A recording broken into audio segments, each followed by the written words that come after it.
أعوذ بالله من الشيطان الرجيم. بسم الله الرحمن الرحيم. وإذا سمعوا ما أنزل إلى الرسول ترى أعينهم تفيض من الدمع مما عرفوا من الحق يقولون ربنا آمنا فاكتبنا مع الشاهدين وما لنا لا نؤمن بالله وما جاءنا من الحق ونطمع أن يدخلنا ربنا مع القوم الصالحين فأثابهم الله بما قالوا جنات تجري من تحتها الأنهار خالدين فيها وذلك جزاء المحسنين والذين كفروا وكذبوا بآياتنا أولئك أصحاب الجحيم. يا أيها الذين آمنوا لا تحرموا طيبات ما أحل الله لكم ولا تعتدوا إن الله لا يحب المعتدين وكلوا مما رزقكم الله حلالا طيبا واتقوا الله الذي أنتم به مؤمنون. لا يؤاخذكم الله باللغو في أيمانكم ولكن يؤاخذكم بما عقدتم الأيمان فكفارته إطعام 10 مساكين من أوسط ما تطعمون أهليكم أو كسوتهم أو تحرير رقبة فمن لم يجد فصيام 3 أيام ذلك كفارة أيمانكم إذا حلفتم واحفظوا أيمانكم كذلك يبين الله لكم آياته لعلكم تشكرون. يا أيها الذين آمنوا إنما الخمر والميسر والأنصاب والأزلام رجس من عمل الشيطان فاجتنبوه لعلكم تفلحون. إنما يريد الشيطان أن يوقع بينكم العداوة والبغضاء في الخمر والميسر ويصدكم عن ذكر الله وعن الصلاة فهل أنتم منتهون. وأطيعوا الله وأطيعوا الرسول واحذروا فإن توليتم فاعلموا أنما على رسولنا البلاغ المبين. ليس على الذين آمنوا وعملوا الصالحات جناح فيما طعموا إذا ما اتقوا وآمنوا وعملوا الصالحات ثم اتقوا وآمنوا ثم اتقوا وأحسنوا والله يحب المحسنين. يا أيها الذين آمنوا ليبلونكم الله بشيء من الصيد تناله أيديكم ورماحكم ليعلم الله من يخافه بالغيب فمن اعتدى بعد ذلك فله عذاب أليم. يا أيها الذين آمنوا لا تقتلوا الصيد وأنتم حرم ومن قتله منكم متعمدا فجزاء مثل ما قتل من النعم يحكم به ذوى عدل منكم هديا بالغ الكعبة أو كفارة طعام مسكين أو عدل ذلك صياما ليذوق وبال أمري عفى الله عما سلف ومن عاد فينتقم الله منه والله عزيز ذو انتقام.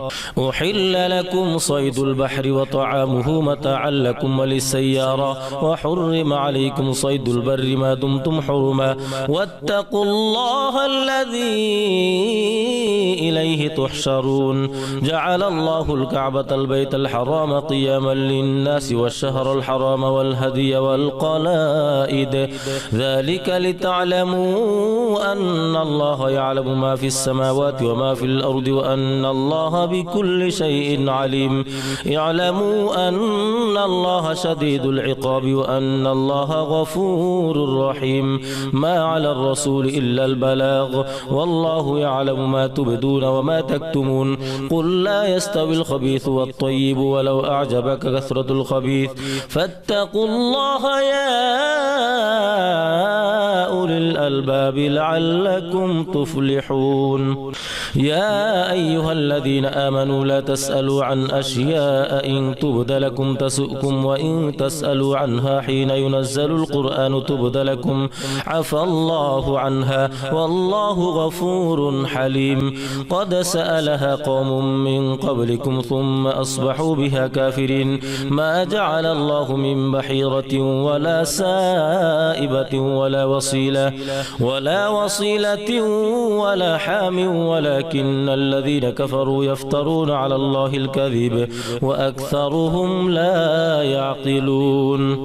وإذا قيل لهم تعالوا إلى ما أنزل الله وإلى الرسول قالوا حسبنا ما وجدنا عليه آباءنا أولو كان آباؤهم لا يعلمون شيئا ولا يهتدون. يا أيها الذين آمنوا عليكم أنفسكم لا يضركم من ضل إذا اهتديتم إلى الله مرجعكم جميعا فينبئكم بما كنتم تعملون. يا أيها الذين آمنوا شهادة بينكم إذا حضر أحدكم الموت حين الوصية اثنان ذوى عدل منكم أو آخران من غيركم إن أنتم ضربتم في الأرض فأصابتكم مصيبة الموت تحبسونهما من بعد الصلاة فيقسمان بالله إن ارتبتم لا نشتري به ثمنا ولو كان ذا قربى ولا نكتم شهادة الله إنا إذا لمن الآثمين. فإن عثر على أنهما استحقا إثما فآخران يقومان مقامهما من الذين استحق عليهم الأوليان فيقسمان بالله لشهادتنا أحق من شهادتهما وما اعتدينا إنا إذا لمن الظالمين. ذلك أدنى أن يأتوا بالشهادة على وجهها أو يخافوا أن ترد أيمان بعد أيمانهم واتقوا الله واسمعوا والله لا يهدي القوم الفاسقين. يوم يجمع الله الرسل فيقول ماذا أجبتم قالوا لا علم لنا إنك أنت علام الغيوب. إذ قال الله يا عيسى ابن مريم اذكر نعمتي عليك وعلى والدتك إذ أيدتك بروح القدس تكلم الناس في المهد وكهلا وإذ علمتك الكتاب والحكمة والتوراة والإنجيل وإذ تخلق من الطين كهيئة الطير بإذني فتنفخ فيها فتكون طيرا بإذني وتبرئ الأكمه والأبرص بإذني وإذ تخرج الموتى بإذني وإذ كففت بني إسرائيل عنك إذ جئتهم بالبينات فقال الذين كفروا منهم إن هذا إلا سحر مبين. وإذ أوحيت إلى الحواريين أن آمنوا بي وبرسولي قالوا آمنا واشهد بأننا مسلمون. إذ قال الحواريون يا عيسى ابن مريم هل يستطيع ربك أن ينزل علينا مائدة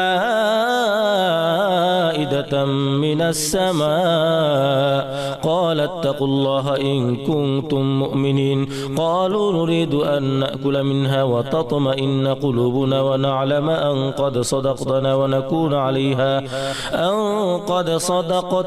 ونكون عليها من الشاهدين.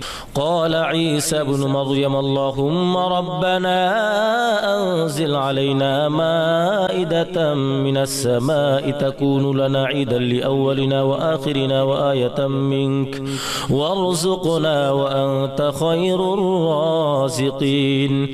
قال الله إني منزله عليكم فمن يكفر بعد منكم فإن فإني أعذبه عذابا لا أعذبه أحدا من العالمين. وإذ قال الله يا عيسى ابن مريم أأنت قلت للناس اتخذوني وأمي إلهين من دون الله قال سبحانك ما يكون لي أن أقول ما ليس لي بحق إن كنت قلته فقد علمته تعلم ما في نفسي ولا أعلم ما في نفسك إنك أنت علام الغيوب. ما قلت لهم إلا ما أمرتني به أن يعبدوا الله ربي وربكم وكنت عليهم شهيدا ما دمت فيهم فلما توفيتني كنت أنت الرقيب عليهم وأنت على كل شيء شهيد. إن تعذبهم فإنهم عبادك وإن تغفر لهم فإنك أنت العزيز الحكيم. قال الله هذا يوم ينفع الصادقين صدقهم لهم جنات تجري من تحتها الأنهار خالدين فيها أبدا رضي الله عنهم ورضوا عنه ذلك الفوز العظيم. لله ملك السماوات والأرض وما فيهن وهو على كل شيء قدير.